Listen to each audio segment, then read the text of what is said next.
आज आपण एक टॉपिक समजून घेणार आहे, ते म्हणजे डिस्टन्स अँड डिस्प्लेसमेंट. आणि असं समजून सांगतो की कधीच तुम्ही विसरणार नाही.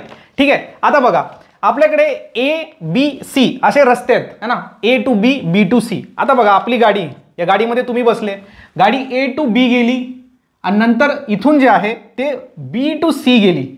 ठीक आहे, ओके. म्हणजे ही गाडी जी आहे ती ए टू बी गेली आणि बी टू सी गेली. आता हे जे ए टू बी आणि बी टू सी, ए टू बी आणि बी टू सी, आता हा जो त्याने रस्ता क्रॉस केलेला आहे किंवा कव्हर केलेला आहे याला म्हणायचं डिस्टन्स.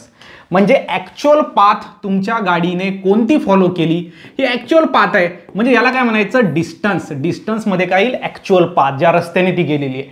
ठीक आहे, आता डिस्प्लेसमेंट बघा. आता आपली गाडी ए आहे, आपल्या गाडीला सी कडे जायचं आहे, बट आपण इकडून नाही जाणार, आपण मारणार shortcut. So A to C आली डायरेक्टली, मग याला काय म्हणायचं डिस्प्लेसमेंट. इथे लिहितो मी डिस्प्लेसमेंट.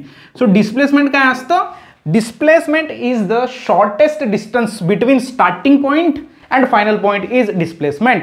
ओके, हे तुम्हाला लक्षात घ्यायचं आहे. जर गाडी ए पासून सी पर्यंत गेली आणि सी पासून परत ए मध्ये आली तर त्याचं डिस्प्लेसमेंट 0 होईल.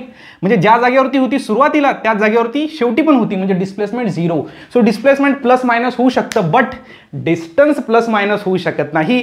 म्हणजे गाडी जर इथून 10 किलोमीटर गेली ए टू बी आणि बी टू सी जर 10 किलोमीटर गेली आणि परत वापस जर आली तर हे 10 10 20 जाण्याचे आणि येण्याचे 20, म्हणजे 40 किलोमीटर काय राहील, डिस्टन्स राहील. हे तुम्हाला लक्षात घ्यायचं आहे. आय होप खूप इझी वेने तुम्हाला समजलेलं असेल.